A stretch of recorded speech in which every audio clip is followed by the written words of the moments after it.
guys, kami dari kelompok 4 kelas GPG SD akan membahas kebudayaan Jawa Tengah. Yuk, saksikan video selanjutnya.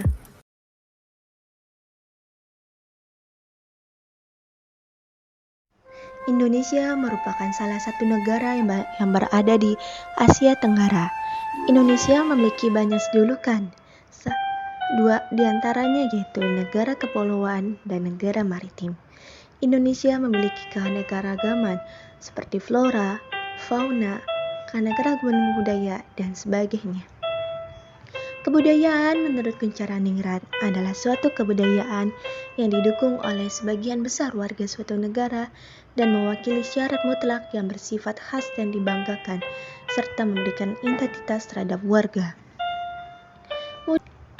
Di sini kami membahas mengenai kebudayaan yang berasal dari Jawa Tengah. Di sini kami akan membahas yang kebudayaan dari Jawa Tengah yaitu rumah adat, pakaian adat, tari bondan payung, kuliner, senjata tradisional, alat musik tradisional, upacara adat. Saya akan membahas mengenai rumah adat yang berasal dari Jawa Tengah yaitu rumah joglo. Rumah adat joglo merupakan salah satu rumah adat yang berasal dari Jawa Tengah. Selain memiliki pesona tersendiri, bisa dibilang rumah adat ini juga memiliki nilai filosofi dari struktur bangunan dengan fungsinya yang masih relevan untuk masyarakat modern saat ini.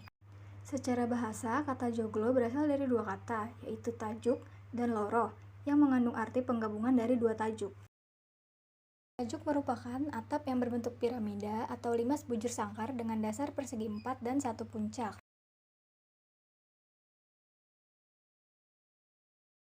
Yang pertama ada pendopo. Para bangsawan menganggap pendopo sebagai simbol perlindungan dan juga ini merupakan tempat bagi para pepundan atau penguasa bersosialisasi dengan bawahan serta abdi dalam.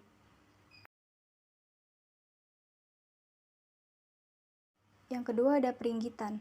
Bangunan ini berada di belakang pendopo yang berfungsi menjadi pembatas antara pendopo dan dalam. Tempat semi terbuka ini juga biasanya berguna untuk pertunjukan wayang atau penyambutan tamu resmi.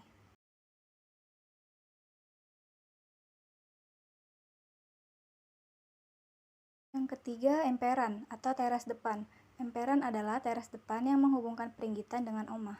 Berbeda dengan pendopo, emperan digunakan untuk menerima tamu tetapi biasanya memiliki meja dan juga kursi.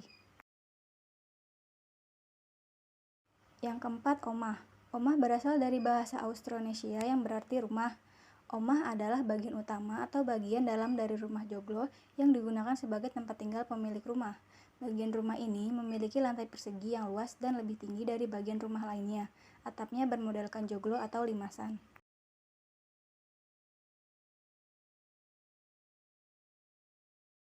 Yang kelima ada dalem. Dalem adalah ruang tertutup di dalam omah yang dibagi-bagi menjadi bagian depan, tengah, dan juga bagian belakang. Berikut ini merupakan rincian-rincian bagian yang terdapat di dalam omah.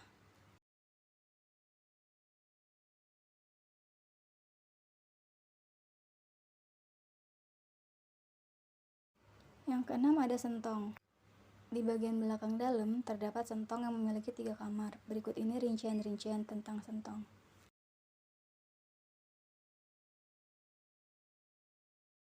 Ketujuh ada gandok. Gandok adalah bangunan tambahan yang terletak di sebelah kiri dan juga kanan rumah. Bangunan ini biasanya digunakan sebagai tempat tidur keluarga. Dan yang terakhir ada bagian belakang rumah. Di bagian paling belakang dan luar rumah joglo terdapat dapur, kamar mandi, dan sumur. Biasanya sumur terletak di sebelah timur. Di sini saya akan memperkenalkan pakaian adat dari Jawa Tengah. Pakaian adat laki-laki dari Jawa Tengah disebut Jawi Jangkep. Pakaian untuk laki-laki terdiri dari beberapa bagian. Bagian bawah laki-laki menggunakan kain jarik yang dililitkan dengan ikat pinggang. Lalu di bagian tengah, laki-laki menggunakan beskap lengan panjang berwarna hitam dengan di bagian belakang lebih pendek agar mudah menyelipkan keris. Dan bagian kepala laki-laki menggunakan belangkon dengan motif batik. Setelah kita mengenal pakaian adat laki-laki, sekarang kita mengenal pakaian adat perempuan dari Jawa Tengah. Pakaian adat perempuan dari Jawa Tengah biasanya disebut kebaya, tapi ada perbedaan dari kebaya pada umumnya. Bagian bawah perempuan memakai kain jarik seperti laki-laki, lalu di bagian tengah menggunakan kebaya. Kebaya dari Jawa Tengah berwarna hitam keemasan, bahannya terbuat dari beludru atau beledung. Pakaian adat Jawa Tengah mempunyai filosofi kepatuhan, kehalusan, dan sikap lemah lembut. Lalu, rambut perempuan akan dikonde dan diberi bunga melati. Di sini saya akan menjelaskan salah satu budaya Indonesia yang berasal dari Jawa Tengah, yaitu tari bondan. Tari bondan adalah salah satu contoh tari klasik yang berasal dari daerah Surakarta, Jawa Tengah. Dibandingkan dengan tari-tarian tradisional lainnya, tari bondan dianggap memiliki keunikan tersendiri. Tarian yang dimainkan dengan properti berupa payung, boneka bayi, dan kendi ini dikatakan unik karena berbagai gerakannya menceritakan tentang kisah dan kasih sayangnya seorang ibu kepada bayinya. Dalam tarian ini, payung melambangkan pengayoman atau perlindungan, boneka melambangkan kasih sayang kepada anak-anak dan sesama, sedangkan kendi mengandung makna air suci untuk memberikan kesegaran jasmani dan rohani. Tari bondan biasanya dilakukan secara berkelompok, yaitu 8 orang penari perempuan, dan diiringi dengan musik gending. Tari bondan mengandung pesan bahwa wanita itu tidak hanya berparas cantik, namun juga harus dapat mengurus rumah tangga, bisa mengasuh, merawat, mendidik, memberikan kasih sayang, serta melindungi anak-anaknya dengan tanpa pamrih. Di sini saya akan membahas mengenai kuliner khas Jawa Tengah. Penasaran kan kuliner khas Jawa Tengah apa aja? Yuk saksikan video selanjutnya.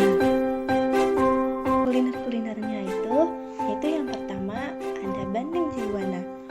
Bandeng Juwana yaitu olahan bandeng dengan tulang epok ini berasal dari daerah Juwana di Kota Pati loh. Makanan khas ini menjadi oleh-oleh populer yang dijual di Semarang. Bandeng ini diolah dengan cara presto, yaitu cara memasak dengan menguap air bertekanan tinggi. Yang selanjutnya yang kedua yaitu lumpia.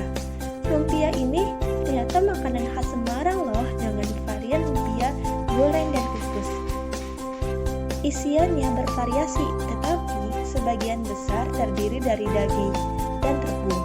Yang ketiga, botok. Botok adalah masak tradisional khas Jawa Tengah yang terbuat dari daging kelapa parut dan diperas santannya. Kelapa parut dicampur dengan cabai, garam, merica, kemangi, dan daun salam. Selanjutnya, nasi ayam. Nasi ayam ini salah satu makanan khas Semarang, Jawa Tengah. Nasi dimasak menggunakan bumbu santan, daun salam, serai, dan garam agar gurih. Sajikan nasi ini biasanya nasi ini disajikan dengan ayam, telur, tahu, dan kuah santan. Yang kelima, bongko mento. Bongko mento ini merupakan makanan khas berasal dari Keraton Jepara. Bongko mento ini adalah makanan ringan yang dibungkus dengan daun pisang. Dalam gulungan telur dadar tersebut terdapat isian dada ayam suwir, tumis yang dicampur jamur tiram, bihun, dan santan. Yang keenam, sate ambal. Sate ambal berasal dari daerah Ambal, Kebumen, Jawa Tengah. Makanan khas ini dibuat menggunakan ayam kampung. Kuahnya terbuat dari tempe yang digiling, cabai, dan rempah-rempah. Biasanya sate ambal ini disajikan dengan ketupat. Ketujuh, selat Solo. Selat Solo adalah makanan khas dari Solo, Jawa Tengah. Hidangan ini dibuat dengan kombinasi daging, bawang, kecap, garam, merica, gula, cuka, bawang merah, cengkeh, palat, telur rebus, mayones, dan sayuran. Kedelapan, peti serunting. Peti serunting adalah sejenis gulai khas Kota Pati. Kuah peti serunting ini agak kental teman-teman, karena terbuat dari tepung beras yang dipanggang dengan daging dan tulang kambing, termasuk sumsum tulang. Peti serunting ini biasanya dinikmati selagi panas untuk menghindari penggumpalan sumsum tulang yang berlemak. Yang kesembilan, mendoan. Mendoan adalah sejenis gorengan yang berasal dari Karesidenan, Banyumas, Jawa Tengah. Kata mendoan ini berasal dari bahasa Banyumasan, yaitu mendo yang berarti setengah matang atau lembek. Mendoan ini artinya memasak dengan minyak panas yang banyak secara cepat sehingga masakan tidak matang secara sempurna. Selanjutnya, di sini saya akan membahas mengenai senjata tradisional yang ada di Jawa Tengah. Yang pertama, keris. Keris yang dianggap sebagai pusaka sakti nan suci, ukuran keris bervariasi pun dengan motif beragam. Uniknya, pengrajin keris kerap dianggap orang yang sangat piawai dan menurunkan keahlian pada keturunannya. Bentuk keris yang berliku dimaksudkan untuk menimbulkan luka yang fatal saat digunakan sebagai senjata perlindungan diri. Keris pun masih dianggap memiliki kekuatan sakral hingga kini, sehingga beberapa masyarakat masih melakukan upacara adat untuk keris pada waktu-waktu tertentu. Yang kedua, ada wendung. Wendung juga menjadi salah satu senjata tradisional Jawa Tengah yang populer. Ini merupakan jenis senjata abdi dalam yang mirip seperti pisau dapur. Senjata ini diketahui terbuat dari besi dan baja, kemudian tangkai dan pengikatnya terbuat dari emas atau perak. Yang ketiga ada bandil, senjata tradisional Jawa Tengah, tepatnya dari Yogyakarta. Senjata yang satu ini kerap disebut sebagai umban pelempar batu. Ada 3 jenis senjata bandil, diantaranya berubuh, jauh, dan lepas. Yang keempat ada plinteng. Senjata tradisional Jawa Tengah terakhir ada plinteng. Plinteng adalah senjata tradisional yang kerap digunakan sebagai sarana hiburan anak-anak di masa silam. Dalam bahasa Indonesia, senjata ini bernama ketapel. Senjata yang satu ini terbuat dari kayu cagak bercagak 2, karet, dan selembar kulit hewan. Sementara itu, batu atau kerikil digunakan untuk peluru dan karet ditarik untuk menciptakan gaya pegas yang kuat. Menjelaskan alat musik Jawa Tengah.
Akan menjelaskan tentang upacara adat ya, suatu budaya itu upacara adat ruatan.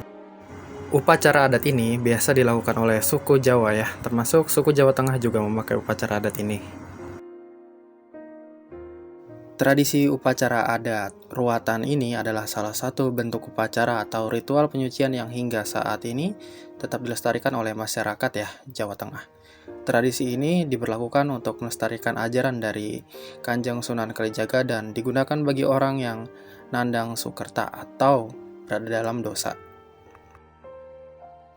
Meruat bisa berarti mengatasi atau menghindari sesuatu kesusahan batin dengan cara ritual. Umumnya ritual tersebut menggunakan media wayang kulit yang mengambil tema atau cerita murwakala. Istilah ruat berasal dari istilah ngruati yang memiliki makna menjaga kesialan Dewa Batara. Tidak hanya upacara wayang ya, di dalam upacara ruatan itu ada filosofisnya nih. Antara lain yang pertama, prosesi siraman. Ada prosesi siraman secara filosofis mengandung nilai pembersih badan agar manusia yang diruat dengan menggunakan air terdiri atas kembang kenanga, kembang melati, dan kembang mawar. Yang kedua, sesaji dan selamatan secara filosofis memiliki nilai agar orang yang diruat dalam keadaan selalu selamat. Yang ketiga, nilai filosofis yang terkandung dalam upacara penyerahan sarana adalah memberikan perlindungan terhadap orang yang tergolong sukerta. 4. Upacara potong rambut memiliki nilai filosofis yang bahwa segala yang kotor harus dipotong dan dibuang.